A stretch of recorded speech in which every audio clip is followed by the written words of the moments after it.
नमस्कार, आप देख रहे हैं एबीएस न्यूज और मैं हूं आपके साथ ज्योति कनौजिया। ये नजर डालते हैं। नमस्कार दोस्तों, मैं मोहन राजभर।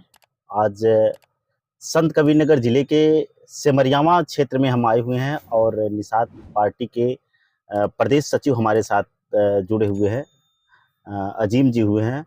और ये लोकसभा चुनाव समाप्त हुआ है। आज प्रधानमंत्री नरेंद्र मोदी जी तीसरी बार शपथ लेने जा रहे हैं, तो इनसे मुलाकात कर रहे हैं। क्या किस तरीके का माहौल है, क्षेत्र में कैसी खुशी है, देश में कैसी खुशी है, तो पहले इनसे हम इनका परिचय लेंगे। सर, बहुत बहुत स्वागत है आपका हमारे चैनल में। शुक्रिया आपका भी। अजीम जी, आज तीसरी बार प्रधानमंत्री जी शपथ लेने जा रहे हैं, अभी कुछ घंटों बाद शपथ लेंगे। किस तरीके का माहौल है, कैसा खुशी है देश में? देखिए, ये देश के लिए, देश की जनता के लिए बहुत खुशी की बात है। एक बार फिर से देश में एनडीए की सरकार बनने जा रही है और देश के करोड़ों लोग जो पिछली सरकार से खुश थे और पिछली सरकार में तमाम योजनाओं का फ़ायदा ले रहे थे, जैसे फ्री में अनाज हुआ और आयुष्मान कार्ड से फ्री में इलाज हुआ, चाहे किसान सम्मान निधि रही हो, बहुत सी ऐसी योजनाएं थीं जिससे देश की जनता का फ़ायदा हो रहा था। इससे देश की जनता काफ़ी खुश थी और इस बार भी देश की जनता में काफ़ी खुशी देखी जा रही है और हम दिल की गहराइयों से माननीय प्रधानमंत्री जी को मुबारकबाद देंगे तीसरी बार प्रधानमंत्री बनने के लिए। अजीम जी, ये माना जा रहा है कि 400 पार का जो भारतीय जनता पार्टी नारा लगा रही थी, वो नारा कहीं ना कहीं फ्लॉप हो गई है और पूर्ण रूप से बहुमत से सरकार नहीं बन पा रही है। तो कहाँ से, किस प्रकार से कमियां रह गई? देखिए, ये राजनीति है। सीट कम आना, सीट ज़्यादा आ जाना, ये राजनीति है, ये उसका एक पहलू है। कभी हमारा जो आंकड़ा होता है उससे ज़्यादा भी सीट आ सकती है, कभी कम भी आ सकती है। और रहा सवाल, देखिए, असल तो होता है देश में सरकार बनना। सरकार तो एनडीए की ही बन रही है। हमको नहीं लगता कि सीट कम आने से उससे कोई फर्क पड़ने वाला है।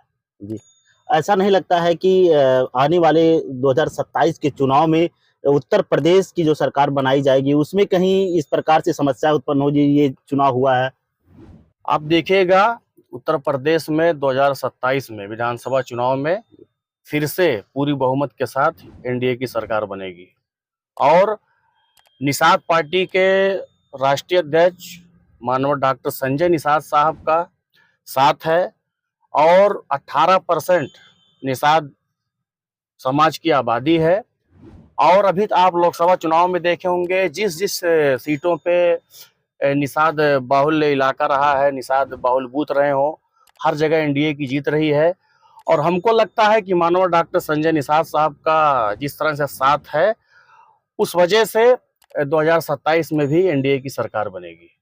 अजीम जी, एक उभरती हुई पार्टी के नेता हैं और जिले में एक अलग ही आपकी नई पहचान बन रही है और बढ़िया नेता माने जा रहे हैं। संत कबीरनगर जिले की बात किया जाए तो संत कबीरनगर में काफी कड़ी मेहनत की गई निषाद पार्टी के द्वारा, भारतीय जनता पार्टी के द्वारा। तो मौजूदा जो सांसद थे प्रवीण निषाद जी, किस तरीके से, बुरी तरीके से हार गए, तो आखिर कहाँ से ऐसी कमियां कहाँ से आई? देखिए, बहुत बुरी तरह नहीं, हार जीत होती है।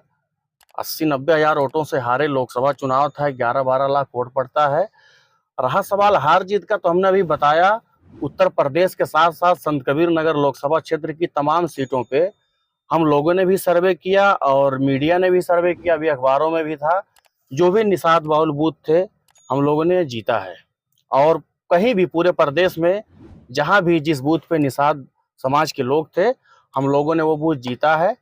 बाकी रहा सवाल अदर लोगों का, अब ये भाजपा को भी समीक्षा करना चाहिए। हाँ, भाजपा की बात कर रहे हैं आप। भाजपा के कई ऐसे बड़े नेता हैं जो अपने बूथ तक को नहीं जिता पाए, तो आखिर क्या कहना चाह रहे हैं? अब देखिए, ये तो बड़े लोगों की बात है। वही हमने कहा कि अगर बड़े बड़े नेता, उनका प्रदर्शन अच्छा नहीं रहा है तो उनको खुद समीक्षा करनी चाहिए इस चीज़ की कि क्यों ऐसा हो रहा है, क्यों ऐसा हुआ। अब ये बड़े लोगों का विषय है, हमको नहीं लगता कि हमारा बहुत ज़्यादा इन सब चीज़ों पे बोलना उचित होगा। यानी आप मानते हैं कि जो भारतीय जनता पार्टी के बड़े नेता हैं वो अपना बूथ तक अगर नहीं जिता पाए हैं तो उनमें कहीं ना कहीं कमियां हैं? अब देखिए, अब ये तो समीक्षा की ज़रूरत है।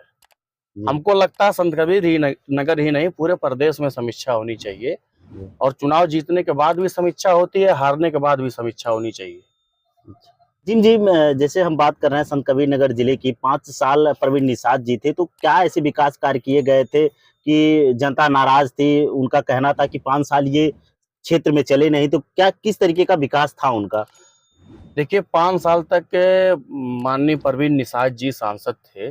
आप सबको पता है कि 2 से ढाई साल का वक़्त कोरोना में गया। इनको 2.5 साल का वक़्त मिला, 2.5 साल में इन्होंने बहुत सारे काम किए। आपको पता है, आप भी इसी ज़िले के हैं, हम भी हैं। जब से देश आज़ाद हुआ, आज तक हमारे ज़िले में, इस इलाके में रोडवेज नहीं बना था। पहली बार अगर संत कबीर नगर में रोडवेज बनने जा रहा है, काम शुरू हुआ, तो भी माननीय सांसद इंजीनियर प्रवीण निषाद जी की देन है।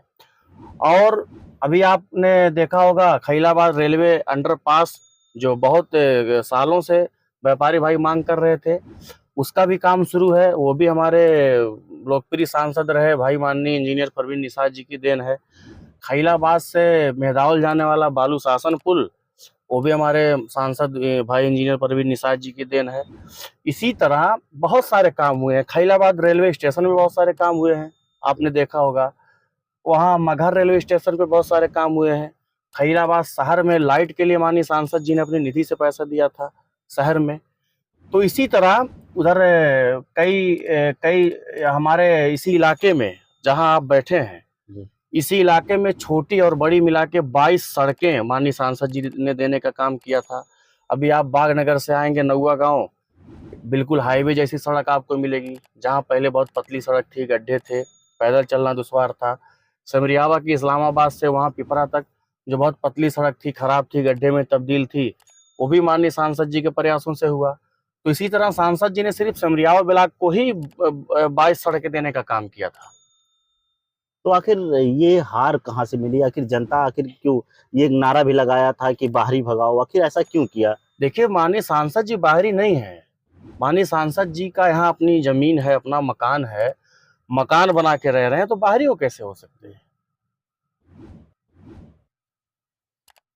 तो आपने देखा कि ये हमारे साथ निषाद पार्टी के एक प्रदेश लेवल के बड़े ही अच्छा नेता माने जाते हैं, अब्दुल अजीम जी, जिन्होंने कहा कि पार्टी जो सांसद थे उनका 5 साल का जो कार्यकाल था बहुत ही बेहतर था, जिले में चौमुखी विकास हुआ था और वहीं के यहीं के निवासी थे।